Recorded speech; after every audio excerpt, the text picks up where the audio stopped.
Ngaaka Blindé ci benn interview mu doon amal moom ak promoteur bi war a def combat bi le 2 mu ci wax waa Akhlou Brick ni leen yéen amoo leen mbedd man moom Géejawaay laa dëkk ci xuut bi laa juddoo ci xuut bi laa yaroo nee na tamit man xam naa xeexu mbedd mu bëgg a wax waa Akhlou Brick yéen mbedd woo leen quoi moom mbedd parce que ci xuut bi la juddoo foofu la yaroo te mooy Géejawaay mu ni dégg naa Aara mu ngi entraîné mais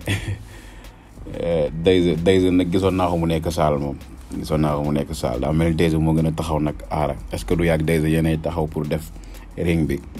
mu ne Aara dafa xees dafa bëgg a wax Aara day xeesal quoi mu ne Aara wax leen ko mu bàyyi xeesal bi quoi kaañoo quoi am neen wax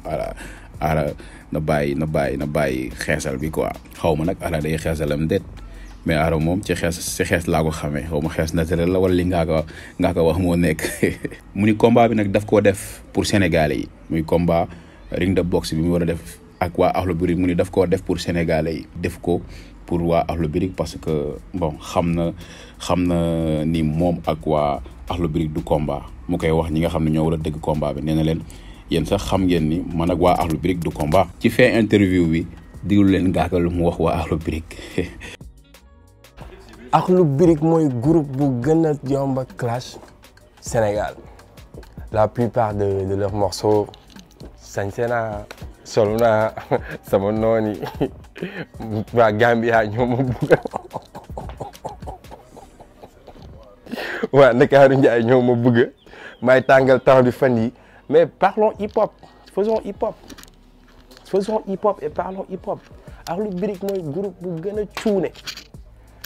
taasukat bi ak waykat bi. ace gars yi loolu moo nekkoon li nga xamante ni tey moom laa leen indiloon muy combat bi ñu war a waaj muy Ngaaka Blindé ak Akhlou Brick muy ring de boxe te mu war a am le 2 décembre. combat bi nag bëri na ñoo xamante ni ñu ngi naan